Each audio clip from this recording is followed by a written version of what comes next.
Hey, hey, hey! Welcome to YouTube Terraland, people. I'm new. My name is Brenna. This video, I'm going to talk about myself. So, it's tea time, though. So, grab tea, grab a beverage, grab what you need to. I'm going to play the Heart Chakra Crystal Bowl for a minute to clear the air.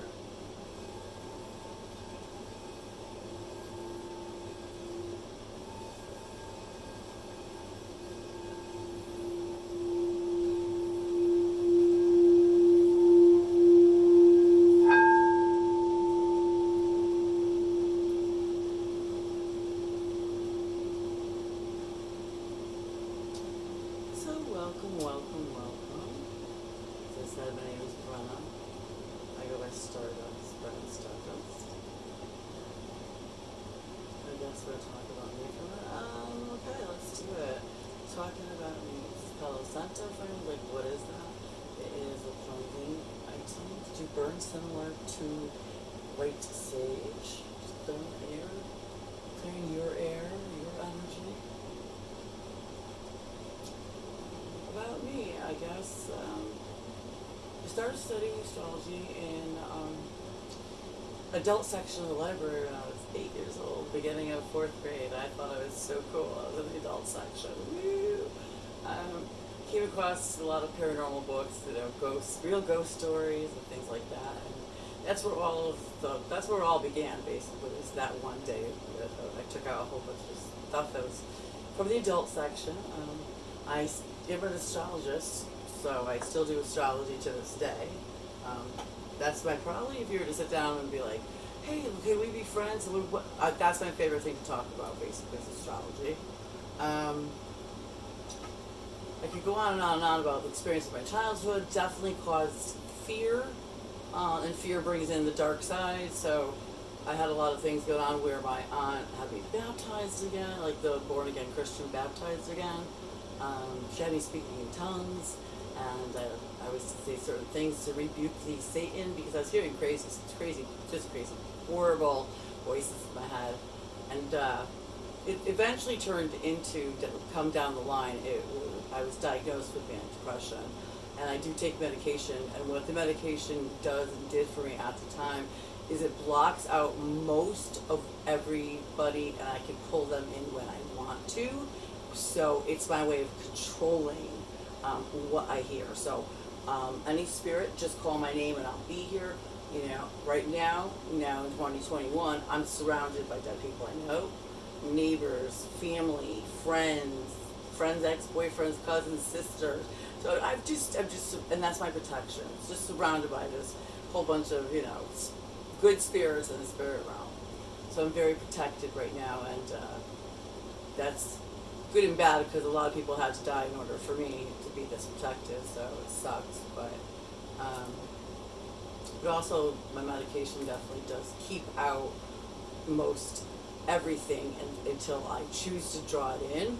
So if you are gifted and you are having mental illness issues, do know that Yale University is doing research right now on psychic brains and correlating mental illness with the gifts of psychicness, the gifts of hearing, knowing, seeing, that kind of thing.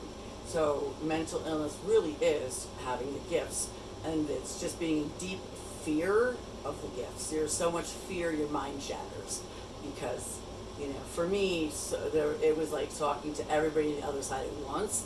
There's no such thing as one at a time. There was good, bad, the ugly. There's just every spirit just coming in at me at once. It was like, so it was overwhelming, I guess you would say. And so there's that, and I got through that, and I got all the right medications. And then first man down was one of my first boyfriends, and he passed away. His family was very psychic. He was psychic. His father was, there's a school that they went to in Connecticut called Alpha Logics back in the day that did the past life regressions. He used to teach classes, tarot, astrology. So I spent a lot of time talking to his dad, and his dad was outlived him by a little bit, but he was really cool.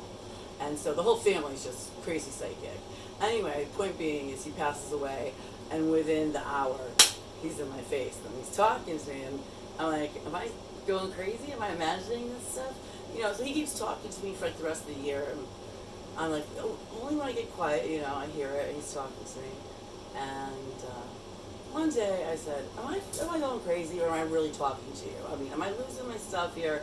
I just need to know. I mean, and he brought up memory after memory after memory that I would never remember if he didn't say it. I was like stunned, and I was like, okay, I believe you. I'm talking to you. Holy crap.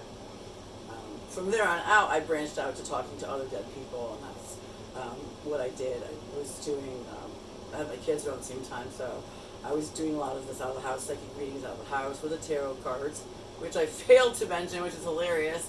My Aunt Cindy at 12 years old taught me the tarot deck.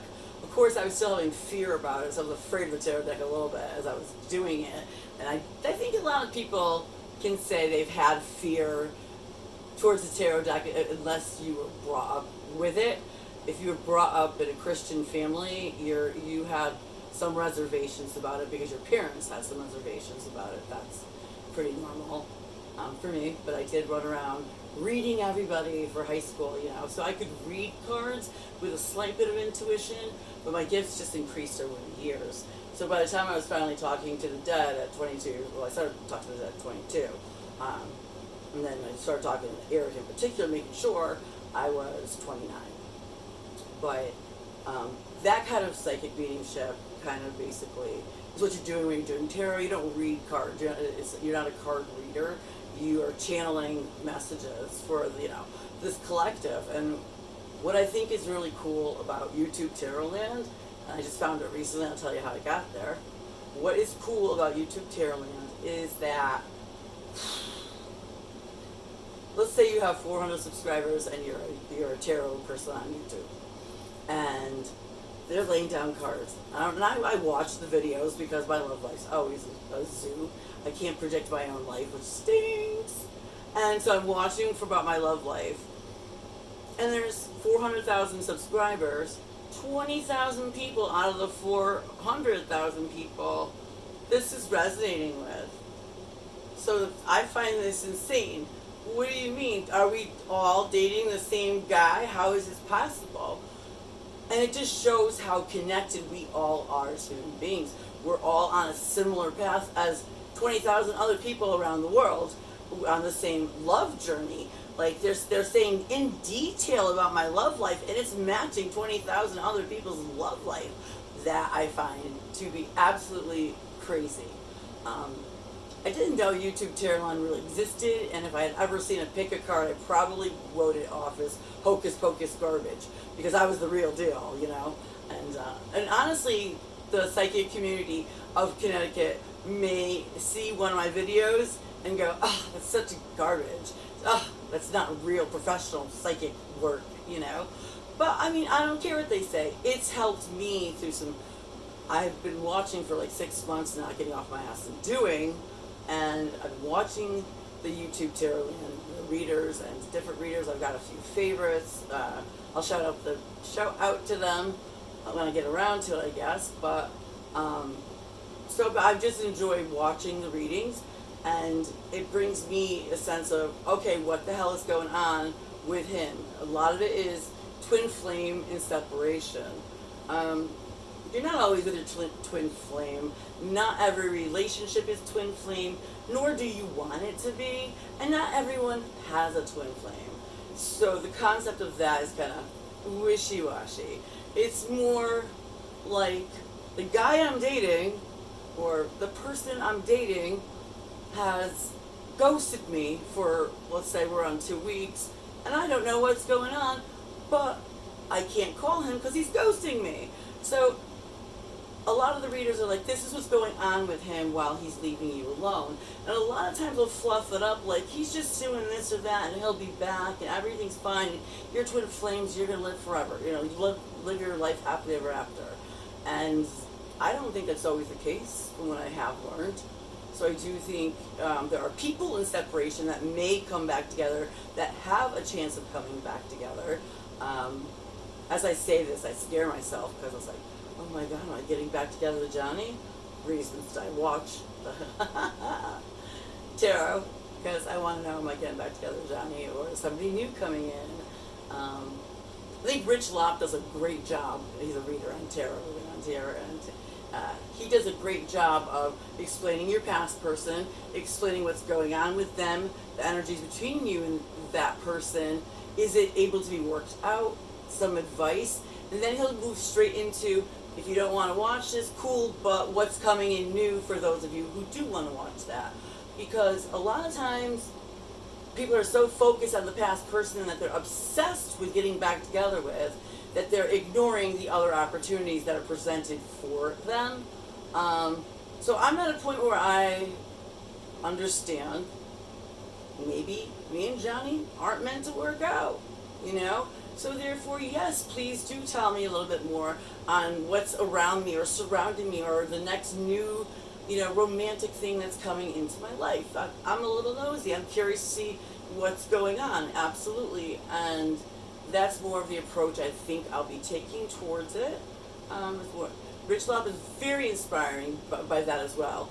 And as an astrologist, I'm going to choose to do, an Aries reading, a Taurus reading, or an hour-long whole zodiac reading. We do 15 minutes here, 15 minutes there for each sign.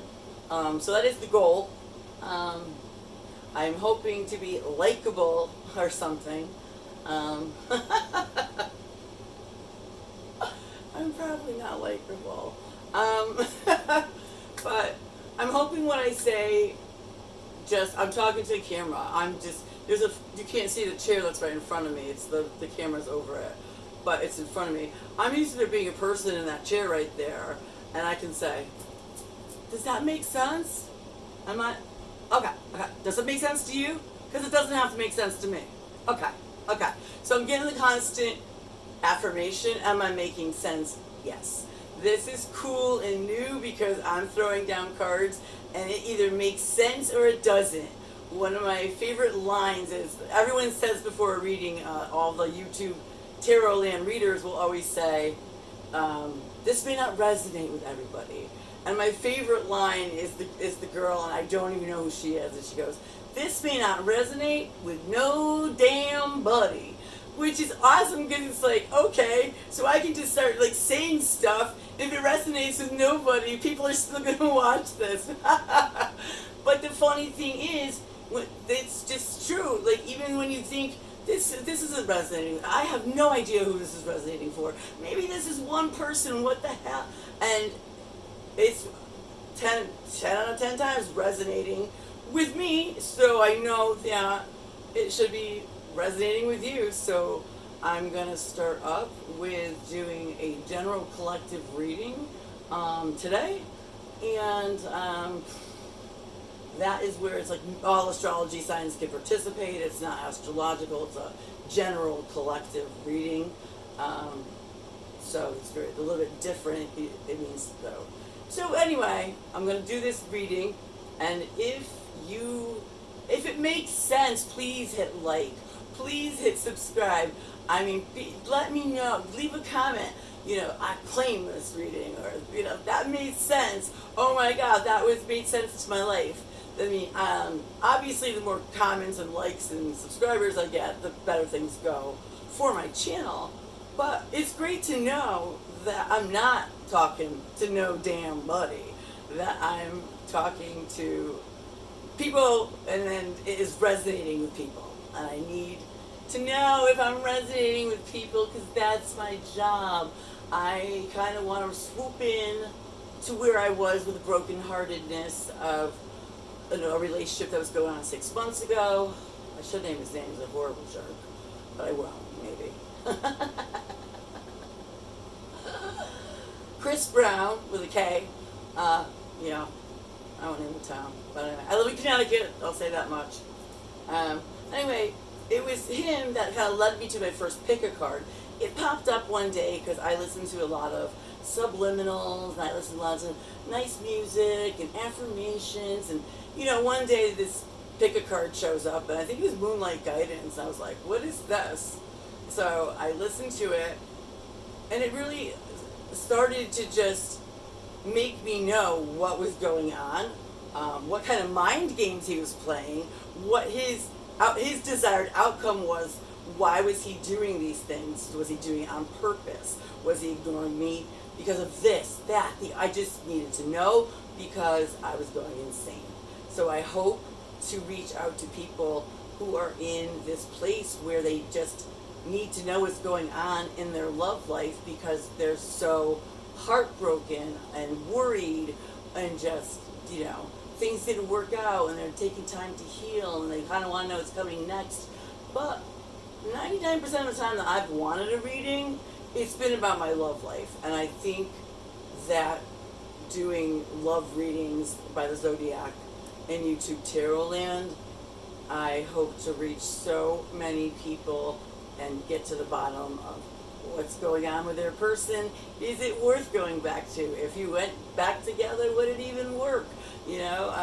Things like that. And what's coming in new. Things that give you hope to carry on, because I think people don't want to admit that the world revolves around love. And it shouldn't. And you're supposed to be strong, healthy, independent, or you don't want to be codependent and needy. So it shouldn't revolve around love, but it does a lot. And you can learn how to be codependent and needy, but you still want to know about your love life. So there's that. I guess that's it. I feel like I had something else to say. I don't know. Oh, I will be having a singing channel on YouTube in the next, I'm going to say 3 weeks to a month at the most. And so if you think my readings suck shit, they might. They won't. But just say they do. Check my singing channel out. And if you're watching my singing channel and you're like, wow, she really sucks, then basically you think I'm useless at everything and I don't need you on my channel. I'm hoping to be very helpful here. That's all I can say. And that's it, right? I think I'm at the point where I'm done. I could start singing, but I'll save it for another day. You may hear some singing videos, or maybe at the end of a tarot session, I might bust out a song where I timestamp it, so you can ignore it if you want. Timestamp just means that you can go in the description box and click on the timestamp where I start singing and purposely listen to it, or you can know where it is at the end and you just hit stop. Oh God, this chick is going to sing. I'm all set. Thank you. So you can make sure that you stop before I start singing, so to speak. Yeah. So. Oh, and the other thing is, just one last thing. A